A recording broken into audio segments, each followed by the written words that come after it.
Welcome to the Branded Assets Podcast, your place for hot takes on business, brands, and billion-dollar gossip. I'm your host, Kate Bouchard. Thanks for being here. Welcome to today's Rich Girl Rundown episode, where me and my co-hosts break down the latest in business, brand gossip, and billion-dollar deals. I'm here with my girl, Ada Slivinski, and today we're chatting about luxury's anti-AI moment, whether my Bumble shares are ever going to rebound, and how brands are actually selling today. Welcome, Ada. Thanks for having me. Yeah. So since this is your first time on the podcast and our first Rich Girl Rundown episode, do you want to just take a minute and introduce a little bit about yourself? Yeah. So my name is Ada Slivinski. I have built my career in media and public relations. Most of my working life, I've also been a business owner, which is how we truly got to know each other through the thick and thin of all of the reality of being an entrepreneur. And what I'm really interested in is what builds brands, what makes them compelling, and what really makes a story something that gains traction and people are following along. Awesome. Well, I'm so excited to do this with you. We've been talking about this episode and this podcast for a while, and we've been friends for a while. I was thinking today, has been like 8 years we've known each other? Yeah, time goes so fast when you're old. It's crazy. And like I've seen your kids grow up, and I've had a son since, and there was so many adventures that we had together, especially around Loba and Armature, and then you selling your business. You came to the Consumer Electronics Show in Vegas. Yeah, with Loba, and you were pregnant. And I was 7 months pregnant. I'm pretty sure you brought me just in case something happened and you couldn't man your booth. Absolutely. Yeah, I got a free ticket to Vegas, and that was right when I had sold my business. Yeah. So we also got to celebrate. And then I came to LA for a launch of... Yeah, so I was with LA. Chalkshot Media, the agency that bought my my company, and we were opening their first U.S. office, which had been kind of years in the making. And you were able to come down for that trip. And I just remember we were at a hotel at the launch party, and we got to raise a nice glass and toast that career milestone. So awesome. So many milestones. And that's the thing is, those are the memories that we're going to remember. Oh, yeah. Out of, you look back, we're 60 years old out of our working life. Like, those are the moments that it's not the actual like balance sheet that. No, it's like the connection and the conversations and like the cool moments and the drinks at the hotel bar. And that's part of what inspired Branded Assets and like this Rich Girl Rundown episode style, especially because actually there was one night in particular that you and I closed down High's Steakhouse in Vancouver. Like it was like past 12 and they're like, when are these ladies going to leave? And we're drinking our dirty vodka martinis and just talking business and life. And it's those conversations that inspired this podcast for me. I'm excited to be doing this with you. So should we get into it? Yeah. So the first thing we want to talk about is analog the new luxury? Because I noticed this trend around high-end brands leaning away from AI in some of their marketing creative and campaigns. I first noticed it around the holiday season with a Porsche ad that they called the Coded Love Letter. Do you get a chance to look at it? Yeah. Yeah. So it's just beautiful. It's this beautifully illustrated video campaign that they did for the holiday season. And it was done by a studio out of Paris called Parallel Studio. And after seeing this like gorgeous animated ad, it was being praised like crazy in the comments. Like people were just loving the fact that it was, custom illustrated and it wasn't done by AI. And I came across others in the luxury space doing this too. So Hermès launched a hand illustrated website experience. Valentino Beauty commissioned digital artists to do their marketing and their creative imagery with zero AI usage. And there are these multiple luxury brands that leaned into the craft of things, animation, illustration versus AI generated visuals over the last few months. So when you hear so much about AI and how it's being used as a tool to make marketing like faster, cheaper, easier, luxury brands were doing the opposite, at least around the holiday campaigns. So no AI, no shortcuts. It begged the question, is analog officially the new flex? What do you think? What do you see happening here? Yeah, I mean, I have two takes on this. Yeah. One is the more practical take, and the other is like the woo-woo version, which I feel like as I've been reflecting and like marinating on this, has really come to light. So first of all, like practically looking at luxury brands are often targeting the older demographic, maybe wealthier. They're able to spend money on a nice Hermès piece. That demographic tends to maybe skew towards something that's a bit more nostalgic, a bit more handcrafted.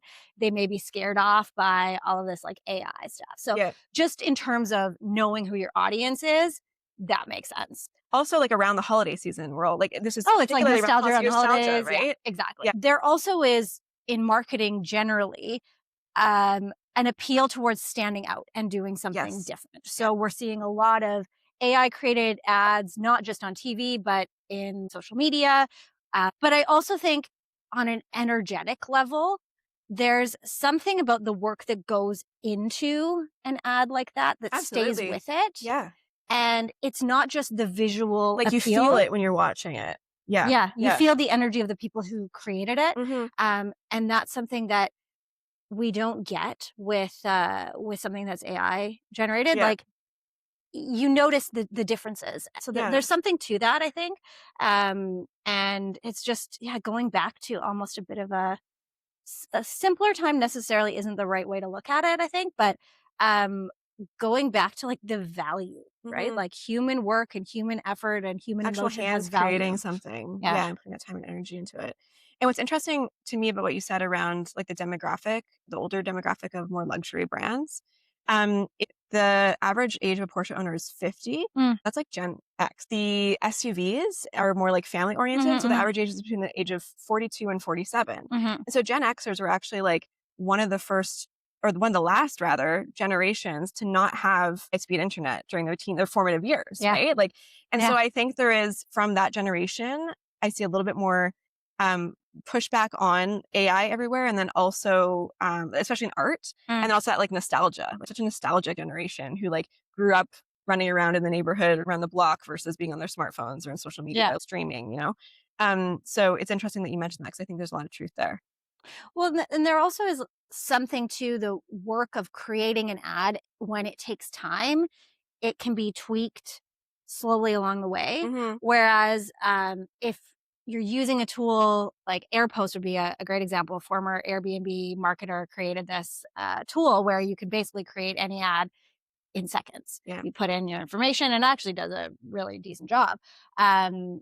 But when you're creating something so quickly, sometimes you miss the opportunity to make those small changes that make it so much better along the way. And you can see those moments as you kind of create the best version of something. Right. Yeah, no, it's super interesting. It'll be fascinating to see how AI is continuing to be used in marketing branding of like the actual creative and the visual creation, because obviously it's going to be used operationally. We're using AI in everything now. But from a creative standpoint, what's going to continue to stand out, right? Yeah. Well, and it's like the signal to noise almost analogy, where so much of the AI kind of slop that's out there now and ads that we're seeing and everything that's popping up everywhere is just noise. And so what breaks through is often the human voice. And that can be through art, and it can be through, that literal voice. Love it. Yeah, totally. So, okay, summing it all up, here's my rich girl POV on this. When AI is becoming mass, people are using it more and more. These brands are staying luxurious because they're scarce, right? And so everyone can generate something instantly. Human effort, as you mentioned, the human side of things is becoming premium when that's the case. So it's about craft and talent for these brands. And I don't think, again, that they're anti-AI, but they're really just anti-looking like everybody else. And so I'm sure these organizations absolutely using AI in their processes and in a lot of their business. But the most luxurious decision you can make right now is to stand out. Love it. Yeah. Okay, next up, I want to talk about Bumble. Because honestly, Ada, at this point, I don't know if my shares can be saved. So I just wanted to look back retrospectively at the last few years of Bumble and where things are now, because something has changed recently in the last few months. So I did a post over the summer on branded assets because I heard Whitney Wolfe Herd, who's the founder, CEO of Bumble, on the New York Times interview podcast. And she was doing the interview because she actually came back as Bumble's CEO. She stepped away for, I think it was like a year after the IPO. And she did this very lengthy interview talking about the future of Bumble, why she came back. And I left that episode feeling both a little bit skeptical of the vision that she was trying to share on the podcast, but then also wondering if maybe her return would signal like an uptick in value and getting back to the roots. So what was she saying on the podcast? What was it was the just very, do you remember Bumble Friends? Yeah. So it was just like focusing on connection as a whole and community. And I there was a point where I played around with the Friends aspect of Bumble. Did you? I think I download or like toggled to it as an option when I was dating.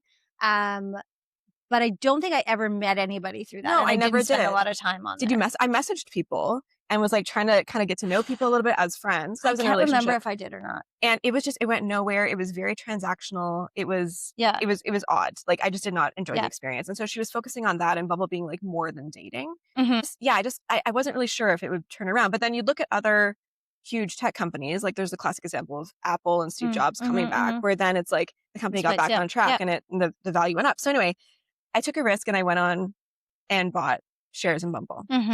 Not a ton, but a few. It has not gone well for me. My shares have declined like over 90% since I bought Oh no. it. Since Bumble IPO'd in 2021, the shares have dropped to date. I think it's like 93 or 94%. Yeah. So the reason I bring this up again is because their chief product officer, his name was Michael Affronti, exited in January. I'm going to read this part in this article. It was, as per the report, Herd said in a message to staff that Affronti and she mutually agreed that the best path forward for the company is to centralize product engineering and design under one leader. And he was just the chief product officer. So I started to wonder, like, is him leaving a good sign? Is it a bad one? Because I can't decide if their challenge is truly a product-based problem. Do we ever think their share is going to be worth anything again? And what do you think is happening? Yeah. Right so, now? I mean, unfortunately, I think no. I think you have to cut your losses. I agree. At this point. That's kind of where I'm at right now. Yeah. And I think the bigger reason is less like product design functionality of the app. It's just like people are not dating anymore. People are not interested in dating the way that they were even 5-10 years ago. Yeah. There's actually 100 million more single people now than there were in 2017. So The Economist refers to this as the relationship recession. Okay. And it's interesting. More women are living on their own. Yes, yeah. So like 50% of women, it's like between the ages of 25 and 35 are living on their own. And 50% of men. Wow. Yeah. You know, I totally agree with you that from a product perspective, I don't think there's any like design changes or product changes that are necessarily just going to fix this. When you think about when Bumble was at its height, right around the IPO, it was, like I said, it was 2021. It was just after COVID. People were only able to connect on their phones that way, right? Yeah. We weren't gathering. We weren't going to clubs. We weren't gathering at huge parties and having a chance to meet people. It was also just around the Me Too movement, right? I don't remember the exact years when that first. It was the whole COVID. premise of Bumble was like women were making exactly. And so when you think about the cultural aspect of it, I think it was very well timed. And to your point, women are tired. The whole Bumble was created with this whole premise of like women reach out first. Yeah. Right. Well, like, and what happened is then it put it on our plate as like a responsibility. Like, oh, you're not in a relationship? Here, download this app, go through all these profiles, find the person you want to meet, and reach out. Which like it worked for a while because I think you and I talk about this all the time. Women are like, oh yeah, great, I can do this. It's like, and then you start doing it, and then you're just exhausted. But it's like another freaking thing. We don't want lazy men. We want men to reach out to us and take the initiative and like do it in a way that's respectful. But it just, and there was also, I think it bred this feeling too of not Bumble in particular, but this culture movement of like men feeling, can I reach out? Like, is that okay to hold the door open for someone? Can we, And but it's interesting. That's actually that like chivalry and like, just like men being men is coming back. Yeah. There's a whole lot of conversation now around who pays for dates. And actually like me and my partner had this conversation because he was interviewed for the Globe and Mail. Yeah. And I was like, I hope you said that I paid for our first date. And you can kind of talk about it lots of different ways of like, women, how much does it cost to get ready and get your clothes and do your makeup and like the pink tax. Yeah. That's part of it. But also in that vein, and I know I'm going on a bit of a tangent, but women's fertility window is so much shorter. And when you look at, and not all dating and relationships are like geared towards making a family, but a lot of people, if they want to do that, that is the goal of dating and meeting someone and settling down and starting a family. And so when you look at, women's fertility window versus men's, our time is actually so much more valuable in comparison to men's. Yeah, absolutely. Yeah. Yeah. There's men fathering children like in their 80s. It's insane. Yeah. That's such a true consideration for women. Okay. So rich girl POV on this. Sounds like both of us think it's not going to happen for my Bumble share rebound because dating apps, like they're not just tech, they're not just product, right? They're connected to culture so much. Bumble's original magic really was like timing and values and culture connection. And that's when they were at their height, truly. Dating fatigue is real. Trust is low. We are tired. Well, and AI relationships are a real thing. Oh gosh, that's another podcast episode. My God. But like, we don't want to necessarily be making this first move anymore. They introduced new product features to allow men to be able to make the send the first messages and stuff. But that's what Bumble is known for from the beginning, right? Like from a brand perspective. So it's not looking good, I think, for me right now. Agreed? Yeah. We'll see what happens. Unfortunately. But that's kind of our prediction. Yeah. Okay. Good thing I didn't sink too much money into it. And then we also want to talk about, and you had some really interesting insights on this, but just around where like sales are happening, if it's happening on Instagram, if we really are buying direct from Instagram ads or influencers anymore, or if that's kind of like shifting. Yeah. Yeah. And the first time I really started to think about this in a different way is Sarah Stockdale from Grow Class. I heard her speak at a conference a few years back. And the premise of her talk was sales are happening in the group chat. And it just totally opened my eyes in a different way to how consumers are actually making purchasing decisions and what's driving real revenue as opposed to some of these inflated numbers that we often see in the marketing space. Yeah. And when you think about it in like a very tangible way, if I'm looking for a new pair of earrings, I'm like, hey, Kate, I saw you're wearing those earrings. Do you find that they're heavy? Do you find that they tarnish in the shower? Like, I want to ask a person that I trust as opposed to maybe some ads that I'm getting bombarded with. And people have a lot more venues now to cut through and get real information. Like the Facebook Moms group is one of the classic examples, reviews on diapers, reviews on strollers. Yeah. What are you finding? What's working? Where are you getting kids' clothes that aren't crazy expensive? And you can get real answers really quickly. So much with moms. From actual voices that you trust. So you're not spending time wasting money. And the best brands now are finding ways to capitalize on that. So social listening is really one of the most valuable places a brand can invest right now, which is basically just like paying attention to what's the conversation in any of the chats that you can have an ear in. So like Reddit, some of these Facebook groups, if you can have an ear to the ground. What are people wanting? What are people saying? And listening to your real audience as opposed to just like the general chatter out there. And there's a new trend towards working with influencers as true affiliate partners where they're actually paid based on sales that they're driving, as opposed to just putting a post out there. So it's changing the way the influencer economy is working. It's changing just generally how brands have to think. And the consumer experience as opposed to spending more money on ads to reach more people doesn't necessarily drive the conversions that you want. Yeah. I've definitely, you mentioned the mom groups. Like I've definitely seen that in my own demographic and in my own friend groups. Like I'm not a part of any of the mom Facebook groups, but Reddit for sure. Like people will go on and say like, hey, I tried this, this breast pump. What do you actually think about this? And then just girlfriends that I trust. But what's really interesting to me is from the standpoint of like what you mentioned around the influencers and being paid for posts. Like I've heard over and over and over again from business owners where they've hired someone, an influencer with like hundreds of thousands or millions of followers, and then they do a story or a post for their product, and they get almost zero ROI. I know. Very little, and they have millions of followers. Whereas they share it with someone who's like more of a macro influencer, smaller following, but like very trusted and known in their own community, and they get a bunch of sales. Yeah. Have you seen that too? Oh, absolutely. I mean, I think when influencer marketing first started, it definitely seemed to drive a lot more ROI, or at least like excitement around a brand, because it was just a new way of doing things. And there was maybe more of a trust in what the influencers were saying because they, especially early on, got to the level of following they were at by sharing something authentic and interesting, usually. And now what's shifted is people are just more wise to, these people are getting paid to share. And so that now is the automatic filter for a lot of people. So it's really like, it is going back to the group chat. Like you think about if you're going to invest in a new business software, where do you go and just ask? Owners, the Slack group of business owners. Well, and some of these influencers, you go through their stories, they have like tons of stories, and all of them are ads with promo codes for stuff. Like it's like that's their full-time job, which good for them for being able to make that money. But it feels less authentic to me when it's every story is like a code or an Amazon list or whatever. Highest bidder, am I just here to watch you tell me what to buy the whole time? Or is there like some other kind of connection that we can have here? As follower and influencer relationship. So really interesting. I think that where businesses can best leverage their ad spend, and I've certainly seen it, is especially for those with smaller budget with meta ads, is Mm. retargeting. Mhm.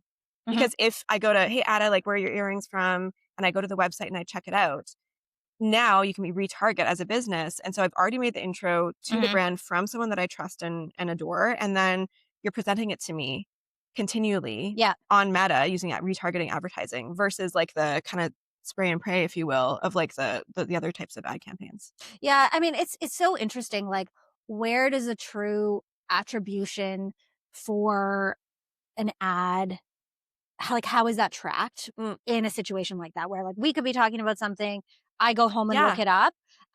So the brands that are finding the most success now are like spreading their budget between all sorts of different tactics, Hmm. um, and like weaving a method for everything to work together as opposed to just social ads and like wanting to track every single dollar and Hmm. customer, Hmm. and trusting that by doing all of the things to build your brand at the same time as ads, you're building something bigger. Hmm. And you may not know exactly where each customer Well, came yeah, from. that's the challenge with the group chat, right? Yeah, yeah, Yeah. So it's like, how do you as a business, thinking about how you as a business foster those relationships with people who are going to share with their close friends and yeah. family, right? Well, and you see like referral codes and affiliate programs, like companies like Well Simple, I think, are Yeah. doing this really well. Formula Fig is rolling out a new ambassador program, and like they have kind of a discount system. And then the ask is that you're sharing your visits. I love Formula Fig, by the way. But yeah, one of the asks is like you're sharing this as a part of your regular routine. And they're doing that for anyone, like anyone can become an investor, or are they? I think there's still a screening Yeah. process, but yeah, they're wanting kind of more genuine stories and Yeah. authentic. And oftentimes people will have, if they're not even a public Instagram page, but Yeah. they're sharing with their close friends, Hmm. that can drive more business, but you can't see it, you Yeah. can't track it. Yeah. So affiliate codes or like referral codes are a good way to track that and to Yeah. just get a sense of like, is this actually where people are coming from? Yeah. So those can be dropped right into like a group chat or anything Yeah. like that. And then at least then the business sees, oh, this is coming from this person. Yeah, and maybe offering a discount to the person who referred friends or Exactly. whatever. Yeah. Yeah, you see that. Yeah. No, really great considerations. So, how do we sum this up as a rich girl POV?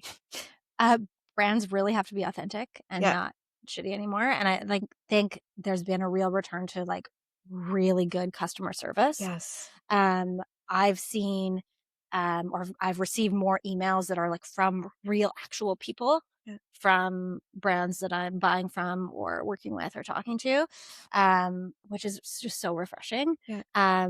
So you really have to like stand behind your product and focus on serving Quality. every customer the same way that you would serve an influencer because they may be actually driving more revenue to you Mm, than some of these influencers that you're used to hosting and promoting. brilliant. Yeah. Yeah, and I think just doubling down on like real customer service, real value offering. And social listening, finding a way Mm, to yeah, figure out who's sharing with you on Reddit, sharing you on mhm. Instagram. Yeah, engaging with them. Yeah. Cool. Love it. Okay, so I want to shift gears a little bit. It's early 2026, and I was just reflecting on like learnings from last year and stories that stood out to me. So maybe we could talk about like stories from 2025 that we're still thinking about. Mm, yeah. Thoughts? Oh, for me, it's I'm obsessed with the trad wife movement, the brands that are being built around Ah, this. that doesn't surprise me too much. You Um, and your garden and doing your I cooking. know, I love that. I love that stuff. But like the broader cultural conversation around like the soft girl era, Right. leaning into your feminine. I know you talk about this a lot Yeah. too. And I'm so curious if this is going to be a trend and like a cultural piece that continues throughout this year, Hmm. or have we seen kind of the boom and bust? Yeah, I think that's a tough one. I think that we're in a political and news cycle that is very like feminists are challenged. There's lots going on right now that is just absolutely like horrible to learn about and see. And Yeah. so when this happened last time, when it kind of came into more public viewpoint, like it was very like feminism, strong, me too, stand up for our rights feeling. Mm, And it'll be really interesting to see like how that with the soft girl era, how that impacts culturally and like the imagery that we're seeing and brands moving forward. But it does feel like there's a bit of a um instead of like a masculine energy, if you will, to feminism, more of like a strong feminine, like getting really grounded in our strong feminine, if that makes Yeah. sense. Well, and like, there's a real luxury in being able to stay home and bake bread and spend time with your kids, Yeah. right? And I think at least to me, there's a real appeal in being able to do that once Yeah. in a while. Yeah. And I'm curious if, like, what the public reception will continue to be as these women continue to share. Yeah. And how brands and how marketing reflects that. I mean, the interesting thing is there's real brands that are built around this lifestyle, Mm-hmm. right? Like you look at, I mean, I know Ballerina Farm just got into trouble for selling raw milk that made people sick. I didn't hear about that. Yeah. Yeah. There's like some kind of bacteria in the milk. Ugh. Um, so sometimes it can like drastically go wrong. Yeah. But they built a whole bakery and a store and a product line and truly like an empire around this. So yeah, I'm just curious, what will be what women especially are striving for in the next year, Mm-hmm. because we've seen kind of like the girl boss era. We've seen Yeah. the trad wife. I would say it's like a bit of an era in last year. Yeah. Just as, people kind of drew more into the home and maybe like some of those more traditional pastimes. So yeah, I'm just so curious is like, are we going to find a balance? Is there going to be something totally completely different Mm-hmm. that women are looking at and leaning to and wanting to kind of emulate? It'll be interesting to watch. Yeah. So the 2025 story that I'm still thinking about is Shay Mitchell's Mm, new children's skincare line called Reenie. And what is still percolating in my brain is just around like the crazy pushback that it got. She's a celebrity, actress, a entrepreneur. She has that great luggage brand, Baze, that's been, mhm, mhm. seems to have been super successful. I own some of their products. But oh my God, people went off in the comments about this product line for children. And so for anyone who hasn't seen, it's essentially face masks for kids. And they're like the paper ones that you put over like your skin that Yeah. stay on for 10, 15 minutes. And some of them are these really cute patterns, like a puppy dog face or a panda face. But people were just like, you're creating unnatural beauty standards for children. Kids don't need skincare. Like people just went crazy. I really struggle because I don't get that level of pushback from this. Like, I don't know about you, and you have two I girls. know, I was just gonna say, I am in the thick of it with, like, the Sephora kids. Yeah. And it's funny because my kids love Rhode. Right. It's not marketed to children at all. No, not at all. Um, but they love the, like, yeah, the marketing of it, the brand of it, Mhm. like, huge aspirational brand for Yeah. them. And my youngest one, Maggie, she's 10, um, the brand that she wants and doesn't ship to Canada yet is Sincerely Yours by Okay. Salish Matter, who is a teen YouTuber. So Oh, never heard of her. Yeah. she's built a YouTube following, young girl. You've seen her kind of grow up over the years on YouTube. And so she's just come out with a skincare line. Yeah. And so skincare for kids, I think works when it's created by a kid Yeah. or like created by a kid. Right. Like that she's Yeah. How old is created she? the Like skincare. teenager? I think she's 16 Okay. now. I think. Yeah. I'm gonna get in trouble for not knowing exactly, but yeah, it's really for kids, but it's like she's tested it on her skin, and so Right. that's the appeal. Yeah. I think where this Shay Mitchell line doesn't necessarily work is she's an adult and she's creating something for kids, and so kids like. I mean, the adult pushback is like they're often the ones buying it. Yeah. Different story. Yeah. But like I think kids can tell when they're being talked down to in the marketing.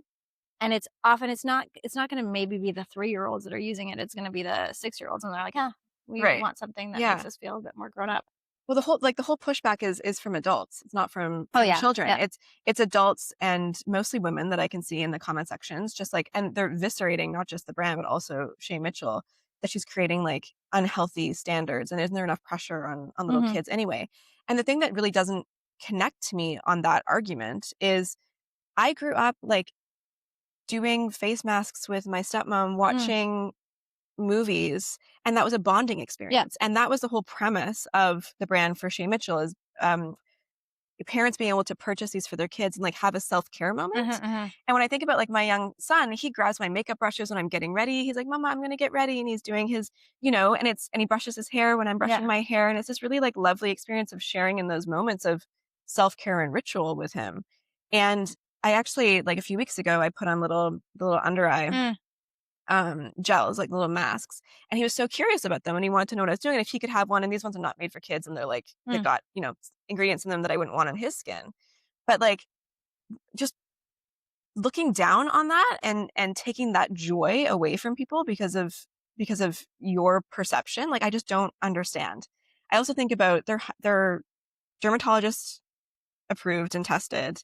The ingredient list is like in consideration of kids. It's about hydration and ritual. It's not about if they were marketing something if Shea Mitchell was marketing something for children to like maintain a youthful glow, it'd be a different thing to me. Do you know what I mean? But like, let's just everybody chill out and let's let kids have some popcorn with their parents and put their feet up and like put on a cute little panda mask. However, there is a learning for me in this because I was talking to you about the creative direction and the branding of their initial photo shoots. The header image on their website, which it still currently is one of their like see-through gel masks. And it's on a little girl. And I think it might be Shea Mitchell's child. But she's like peeling off in a very sci-fi, very like medical aesthetic clinic kind of vibe, the mask. And it looks otherworldly. It looks clinical. And very different from the rest of the product. And I wonder about if they'd not use that imagery. If they'd launch with just like the main imagery of the cute little puppy and panda mask sitting there with your parents like in your house coat watching a cute movie, like if that would have been received differently. I mean, I think there's also like a marketing story to this, and I know it's like cliche, but the saying of like no press is bad press, and how much of this social conversation, the TikToks with like the overlay images, how much of that is actually driving sales? Maybe something. It'd be interesting right? to know. You can't really tell based on their online profile like how it's going, but we'll see what happens. Yeah. Okay, and just to wrap it up, I wanted to do a little segment at the end of the show where we talk about a brand that we're following. It was something that's crossed our radar. And I love that we both initially thought of the same one. Yes. Okay. But you can... Should we talk about the one I brought forward first? Okay. Which you already were aware of. So there's a brand called Sleep or Die. And the founder's name is Lauren, is it Sadeko? Is that how you say it? Yeah. Lauren Sadeko. She had a bit of a viral moment on LinkedIn. And that's what showed up in my feed originally and how I learned about her and the brand. I wasn't aware prior. She's a Vancouver-based founder. She recently moved to LA. I started following her on Substack. And she launched her brand Sleep or Die with a mouth tape. Have you ever done mouth tape? Oh, yeah. So I've never used it. I was on a panel with her, which is how I got to know the brand. Tried the tape. Yeah. Love it. Really? Yeah. Yeah. Like, just love it. You know, it made a difference for you? It made me stop talking and actually go to sleep, which I think is like the biggest benefit. I slept great. Yeah. Like usually I wake up in the night and we have to do another episode on this and like this idea of like sleeping in chunks and like the benefits of it and the history of it. Total sidebar. But yeah, love the founder. Love the branding, love the tape. And now she's launched a new product, sleep strips. Yeah, it's like a dissolving strip. It reminds me of those like Listerine. Which I'm on the wait list. Are you? Okay, I haven't signed up for the wait list, but I got the email. It's a dissolving strip like those Listerine kind of strips that you like put on your tongue. And what I love about her branding is that it's like next level smart. It's sexy. It's bold. It stands out. Like it doesn't make you think sleep. It's not like all like fluffy and white and like clouds. It's this really rich red and like bold visuals. And the actual, I don't know if you noticed this or read about it, but the sleep strips, it's designed in a cigarette box kind of packaging. Super cool. I love what she's doing. I'm excited to watch what happens with the brand and where she goes. She's a second-time founder, right? I think she had a couple other businesses before. She worked somewhere big prior. Okay. Yeah. Yeah. But, you know, it's interesting. I actually think this is not going to be her biggest business. I think it's going to work really well. Yeah. But I am so excited to see what she does next. One to watch. Yeah. Oh, yeah. Cool. I love her. Yeah. Okay. What about you? What have you been following? What are you watching? So for me, it's Wealthsimple. They raised $750 million. Wow. And they are going just like balls to the wall on every kind of marketing that you could imagine right now. They're doing pop-up collaborations. They're doing big kind of like conference style events, super splashy, lots of media. They are running so many promotions. They've given away one house already. They have Did they another give it house. away? I saw that come up. They haven't announced who got it yet. I entered, fingers crossed. I entered too. I think we probably would know at this point. But they have another one in West Van, $3 million house in Lions Bay. Oh, maybe that's the one I entered. Okay. So that's TBD still, like gold giveaways. They're really gamifying the investment process, which it makes me wonder how that's going to go over as their demographic grows up and gets a bit wealthier. One of the features that they launched recently is like a wealth ranking. So you can actually go into your profile and see what percentage you're in your age group for wealth. Cool. I haven't seen that feature yet. Yeah. Mine's probably low because of my Bumble shares. That's where I bought. I mean, is it a true like measure of net worth? No. Well, they wouldn't have necessarily all the information. Investments, real estate, etc. Yeah. But definitely like this gamified aspect to it, which I think works really well with a younger demographic, getting people into investing, educating them. Yeah. But I just wonder, when we're going to be in our 50s, is that still going to be appealing to us? Mm-hmm. Or are they going to need to grow up with their audience? Right. How much of this is going to work? How much of this is just buzz? Yeah. I mean, $750 million is a ton of money. Yeah. So it's been so interesting to see how they spend it. Cool. And I feel like we haven't seen a brand like this recently. In a while. Just trying it all. Yeah, well, I'm a fan. I'm excited to see what they do next. Yeah. Cool. Love it. Okay, well, that is the end of our Rich Girl Rundown episode. Thanks for doing this with me. This is super fun. It really did. Next time I want martinis or wine or something, we'll have to do it later in the day because this is exactly the conversations that we have together when we're closing down steakhouses and traveling for work. So thank you so much. And if you liked this episode and you want to follow along, you can follow us on Instagram at Branded Assets. And if you enjoyed the episode, I'd love a rate and review. And hopefully Ad and I will do lots of these in future. Like, follow, and subscribe, as my kids say. Thanks, Ada. That's a wrap on today's episode of Branded Assets. Power looks better when women are in the room, so thanks for listening. If you like what you heard, follow the show, share it with a friend, and join us on Instagram at Branded Assets. We're just getting started. I'm Kate Bouchard. See you next time.